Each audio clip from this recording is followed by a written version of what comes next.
Sveikinuosi su jumis iš Kauno oro uosto ir šiandieną aš skrendu į Bratislavą, į Slovakijos sostinę.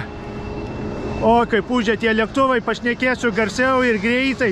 Pabūsiu Bratislavoje, iš Bratislavos traukiniu važiuosiu į Austrijos sostinę Vieną. Susipažinsiu su Vienos miestu, pasižvalgysiu ir iš Vienos važiuosiu į kitą sostinę, į Čekijos, į Prahą. Taip pat traukiniu. Ir iš Prahos naktinių traukinių važiuosiu į Varšuvą. Tikiuosi, man viskas pavyks. Na, o dabar aš einu registruoti skrydžiui ir pasimatysime už kelių valandų jau Bratislavoje. Štai aš ir Bratislavoje, jau pradėjo temti ir dabar man reikia nusipirkti bilietą į autobusą. Nusipirkau bilietą galiojantį 60 minučių laiko. Gerai, kad turiu euro monetų, nes bilietų automatas priima tik metalų. Apsistojau toliau nuo miesto centro, nes norisi privataus kambario su gera kaina. Iki miesto centro autobusu apie 15 minučių. Pusryčiai tik 4 eurai. Pati šeimininkė juos paruošė ir dar gerai emocijai pakelti yra šuns kompanija. Oi, kas tai ką? Taip, ne? Koks tu gražuolis. Pusryčius pavalgiau, dabar 9 ryto ir važiuoju į miesto centrą. Kaip matote, labai gražus rytas Bratislavoje, šiandien lapkričio 7 ir dabar man reikia nusipirkti bilietą visai parai, kad galėčiau laisvai važinėti, bet kokį transportą įlipti. Nes kiekvieną kartą pirkti tai gana brangokai išeis, nes žadu daug važinėti viešųjų transportų. Bilietų pardavimo automatas ir parai 24 valandos 4,80 gaunasi. Dar šiek tiek informacijos apie viešojo transporto bilietus. Aš nusipirkau bilietą visai parai. Šis bilietas galioja autobusam, tramvajam, troleibusam. Atvykau į Bratislavos senamiestį, už manęs Dunojus, labai galinga upė. Pasivaikščiosiu po senamiestį, parodysiu įdomiausias vietas. Štai kokie tramvajai važinėja, egzotiniai.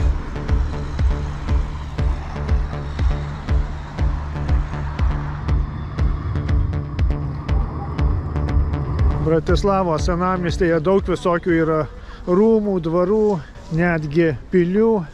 Šis miestas yra buvęs sostinė Vengrijos senais laikais, viduramžiais. Taip kad pristatyta gražių labai pastatų yra. Ir daug žmonių fotografuojasi prie šio darbuotojo, kuris išlindęs iš kanalizacijos. Tokia savotiška miesto įžymybė. Kažką panašaus esu matęs Ukrainoje, kai buvau Charkove. Tik tenais darbuotojas išlindęs su santechniko raktu. Jeigu gerai pamenu, reikės pasižiūrėti archyvuose, esu nusifilmavęs. Yra toks navigatorius ir surašyta miestai ir atstumas. Varšuva 5,30 km, Praha 2,90, Londonas, Torontas 1, Lima, Madridas. Lietuvos nėra paminėta tame. Yra įvairių pramogų. Atvykstant su šeima, su vaikais, tai galima pasivažinėti štai tokiais autobusiukais ir traukinukais visokiais. Tikrai įdomu. Švento Martino katedra. Gatvelės tokios su senoviniais namais. Man labai patinka tokios vietovės. Štai tokie namai net neatrestauruoti. Kepurę tai nusiimu, tai užsidedu, yra vėjas, užsidedu.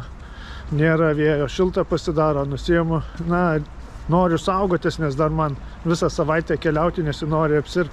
Štai čia yra teologijos fakultetas, ruošia kunigus ir katalikų katedra.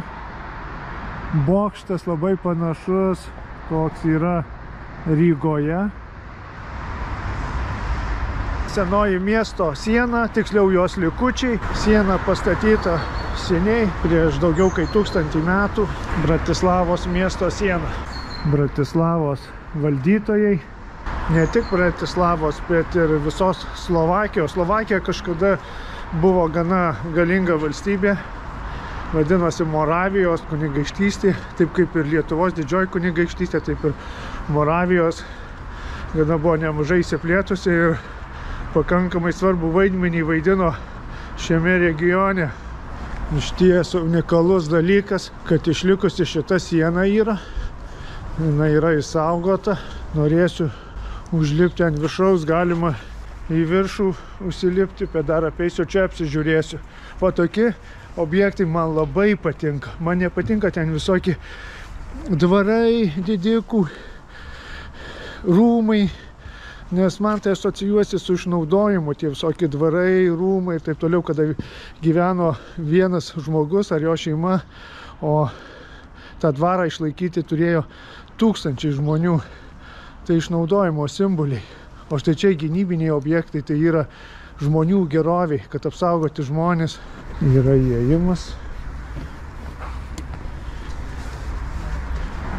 Kažkada buvę šaudymo angos. Dabar jau užmūryta, aišku, seniai. Štai tiltas į miestą įvažiuoti. Aišku, jau čia kitas tiltas, ne tas senovinis, bet kažkada tai turėjo, buvo tie kažkoks tiltas, galbūt čia buvo vandens kanalas, kur dabar yra kelias ir siena, kad apsaugoti šį miestą. Ir štai ten garsioji kosmoso lėkštė, kurioje yra restoranas ir labai brangus patiekalai. O kad užkilti ir pasižiūrėti šį vaizdą į viršų kainuoja vienam žmogui 14 eurų. Labai galinga siena, niekada nesu buvęs miesto sienoje, nevaikščiojęs ant miesto sienos. Ir štai tokio storio siena, maždaug 1,5 metro. Yra visokių išlikusių dar pamatų. Labai įdomu, kad galima pasivaikščioti tokioj vietoje. Va, koks vaizdas atsiveria, žiūrint iš viršaus į senamiestį. Labai gražu. Kažkas tai man sakė, kad Bratislava labai niūrus miestas. Na, kol kas man tokio įspūdžio jis nesudarė. Lyginant su Vienos miestu, tai skirtumas didelis, bet Bratislava tai nėra viena. Ne su tokia istorija ir ne su tokiais turtais kaip Vienos miestas. Bet apie Vienos miestą pamatysime vėliau. Senamiestyje yra pagrindinė miesto pilis. Ir norint ją patekti, reikia įveikti daug laiptų į kalną. Pilis ant kalno ir aš užlipęs dabar ją apžiūrėsiu. Sunku lipti man, užlipsiu, biškiai atsipūsiu ir tada aš jums ją parodysiu. Kiek matau, turbūt nemokamai galima lankyti šią pilį. Tiesiog apeisiu ir apžiūrėsiu aš ją. Ir vienu taku, kuriuo pradėjau eiti, turbūt jau priėjau galą ir teks, ne, galima aplinkui eiti, niekas neuždaryta. Aš niekur neskubu, apeisiu, aš aplinkui pasimėgausiu šiais istoriniais vaizdais. Kada keliauni, bent jau tuo metu reikia neskubėti, mėgautis kelionę. Kiek tai įmanoma. Prie pilies yra įsikūręs Seimas, kuris vadinasi Rada. Labai geroj vietoj iš Seimo matosi Dunojus, tiksliau iš Rados. Narodnaja Rada, Slovenskij Respublikai. Ir pati pilis, dar neįsiaiškinau, ar galima į vidų eiti, žiūrėti ten kambarius, kaip gyveno valdytojai šios pilies. Bet mane kažkaip nelabai domina, kaip jie gyveno, kuo naudojosi ir ar laimingai gyveno. Tiesiog labiau patinka pats pastatas kaip architektūra, bet ne asmenybės, kurios čia gyveno. Bet pilis tikrai graži ir pačiam centre yra štai toks paminklas skirtas Svatoriukui. Svatoriukas tai buvęs kunigaikštis įžymus 9-ame amžiuje, 9 amžiaus viduryje. Ir štai koks vaizdas nuo pilies viršaus.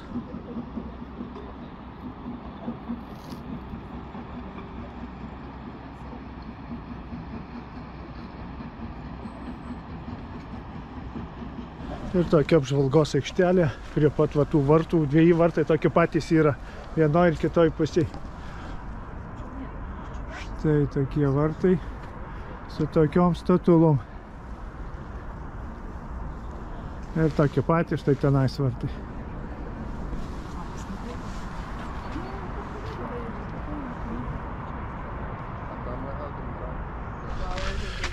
Ir štai čia yra pagrindinės pilies kiemas su sodu.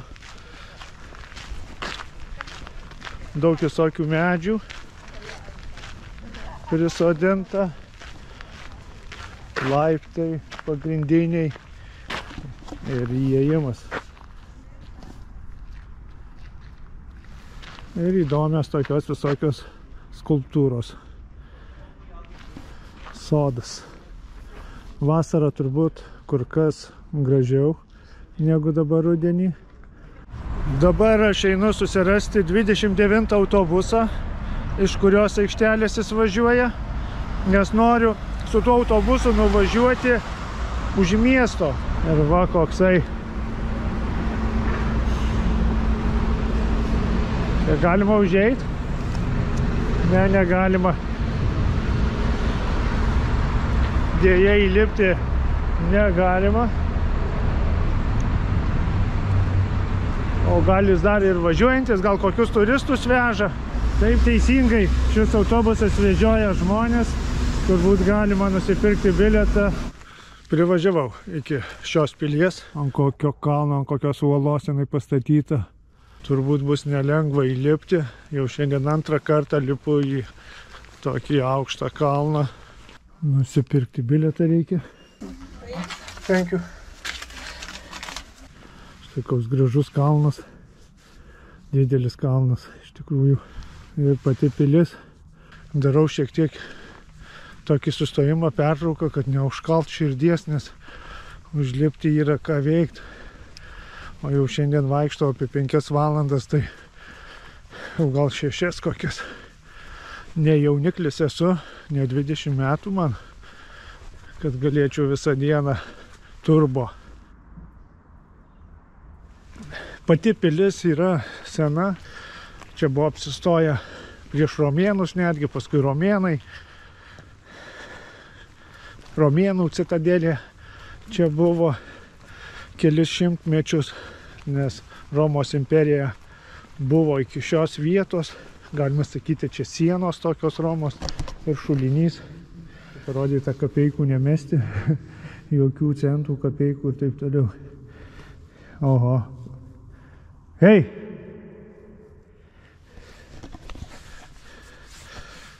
Turėtų būti labai gilus šis šulinys, nes pati pilis yra ant kalno, tai kad pasiekt vandenį, kokio gylio jis turėtų būti. Ir yra, štai ten pažiūrėsiu, ar man pavyks nueiti tas bokštelis. Taigi pilis jau gana sena, apie 2000, virš 2000 metų. Prieš tai buvo medinė, paskui jau tokia akmeninė.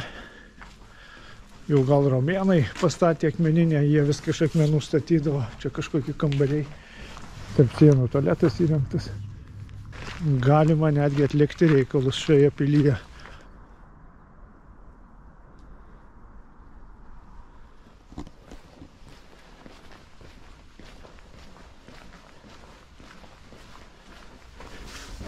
Pasilenkti reikia.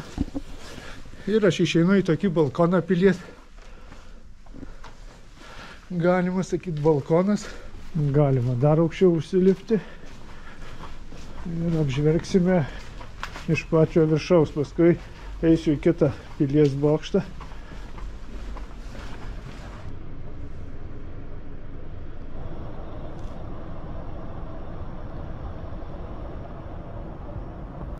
Nueisiu dabar į tą pilies pusę. Napoleonas pamatęs tokią galingą pilį įsigando. Jeigu jį priklausytų kam kitam, tai būtų daug problemų. Nors ją be mūšio paėmė, nereikėjo dėl jos kovoti. Ne tik šią, bet dar ir kitas Slovakijoje pilis įsakė susprogdinti. Ant kokios uolos jinai pastatyta. Vieta tikrai parinkta strategiškai labai gera.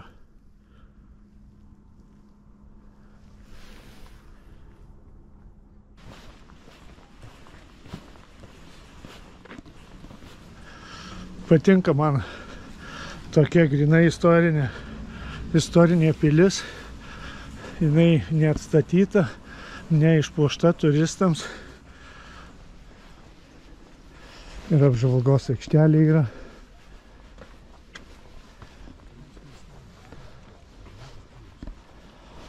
O, aukštis didelis. Aš užlipau. Čia turbūt Moravijos upė, kuri įteka į Dunojų.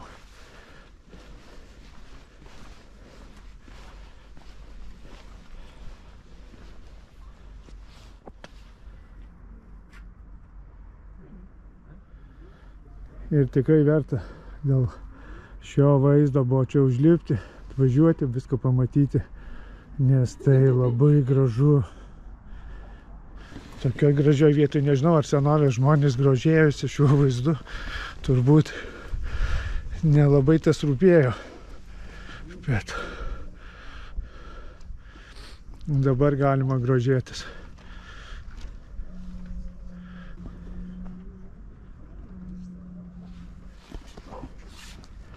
Ir štai dar pilies koks įsikišęs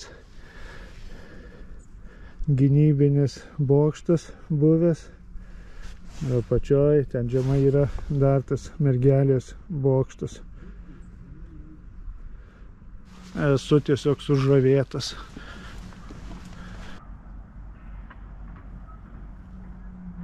Ko tik tais nėra mačiusi šitą pilis per tūkstantmečius. Įdomu būtų išvysti dabar čia romėnus,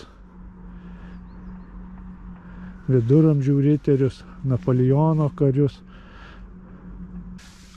Apžvalgos aikštelėje galima pasėdėti, pasimėgauti gražių vaizdų. Ta aš ir padarysiu, pailsėsiu ir tada važiuosiu į miestą. Turiu dar porą objektų, kuriuos noriu pamatyti. Ir šiandien bus viskas, o rytoj važiuosiu į Austriją. Jinai štai čia visai netoli, tik per upę, bet man reikia papulti jos sostinę į Vieną ir važiuosiu traukiniu iš Bratislavos į Vieną. Ir norėjau pasižiūrėti į tą bokštelį iš apačios.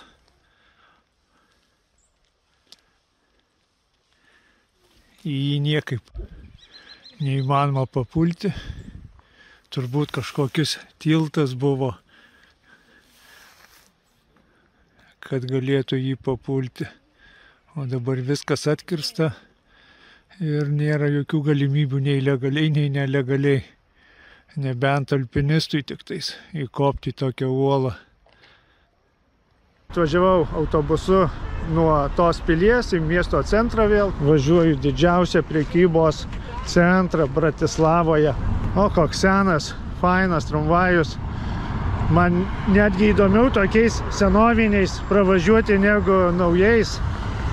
Lietuvoje nėra tramvajų, tai čia tikras malonumas. Va koksai gražuolis. Nežinia kurių metų.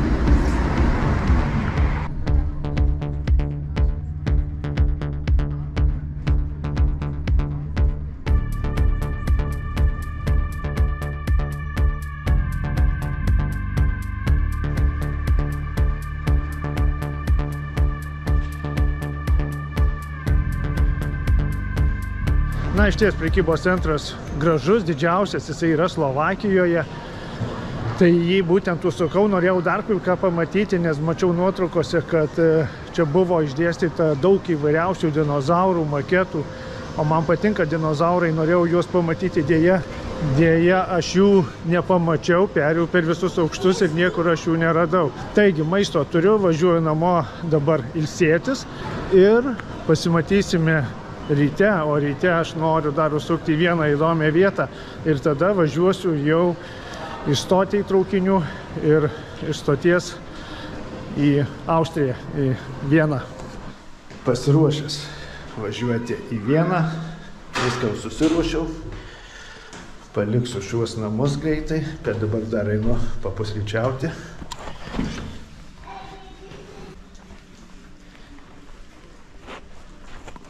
Labai dien. Labai. Ai, gražuolė to toksai. Aš dabar tu esi neglostysiu, kaip tu dabar kramtai taip skaniai, nes tau gali nepatikti.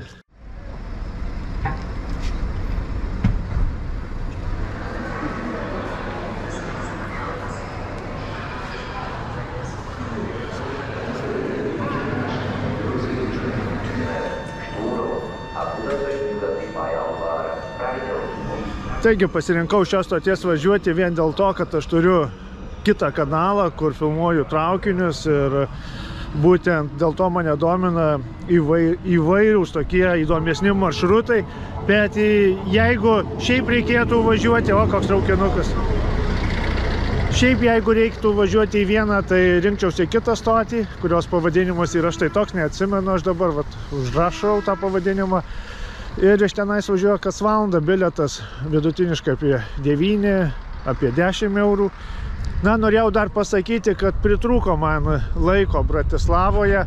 Buvau skaitęs, kad tai niūrus miestas, kad jame nėra ką veikti, nėra ką pamatyti. Na, ir galvojau, kad man vienos pilnos dienos pilnai užteks čia kažką apžiūrėti, bet aš suklydau, nes vandens parkas yra... Miesto parkai labai įdomus pasivaikščioti. Net nevaikščiau aš į jokius muziejus. Tų muziejų yra apie 30. Daug visokių įdomių pastatų, visokių rūmų. Ko dar aš neaplankiau? Miesto turgus yra, jų yra keletas. Viename turguje žadėjau pavalgyti vietnamiečių tokioje kaip ir užeigoje. Labai skanus maistas ir labai gerai įvertintas. Deja, nesuspėjau. Yra daug išskirtinių alaus restoranų. Slovakai labai mėgsta alų. Vienas tokių yra Pivovarsk. Jie netgi patys gamina ten alų ir Slovakijoje alus nėra brangus ir čia yra tokis kaip nacionalinis gėrimas.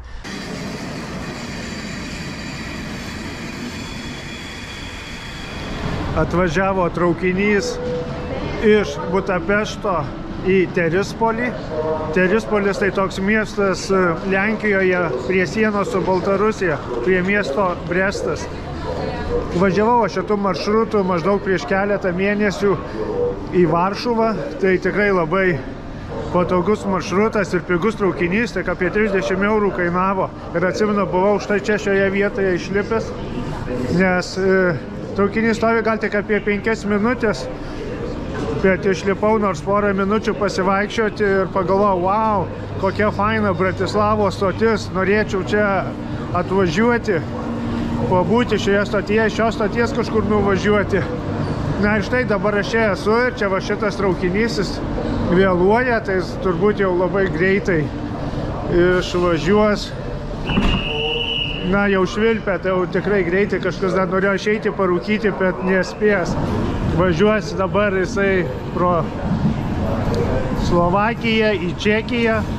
Pragos jisai nesiekia, bet per kelis Čekijos miestus, na ir paskui į Lenkiją, Katovicai, tada Varšuva ir kiti miestai.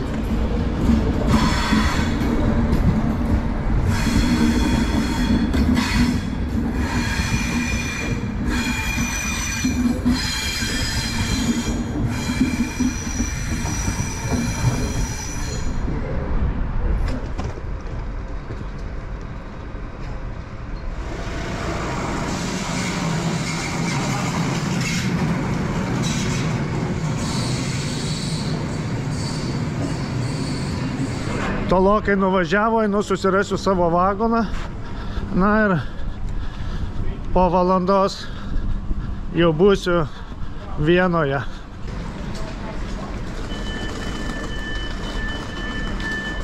Keturi 403 vagonas.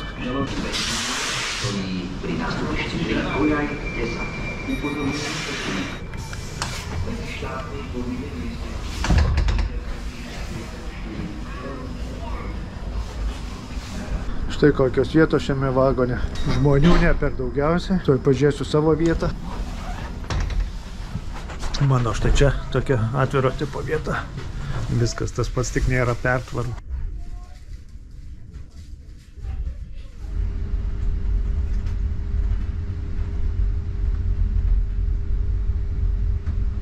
Service and mobile bar service are also available. We wish you a pleasant journey.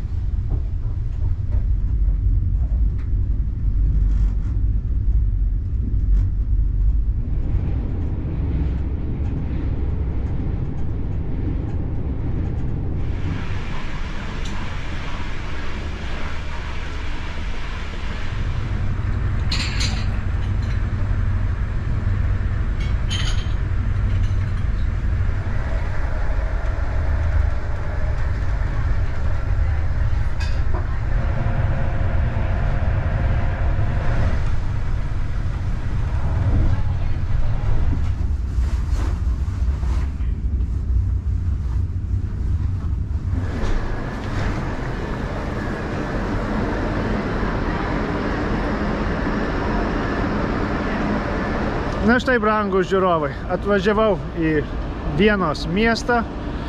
Labai geras susisiekimas iš Bratislavos į Vieną, tai tiesiog fantastiška.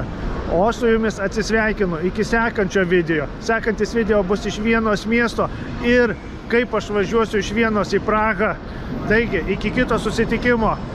Greitai pasimatysime. Ate!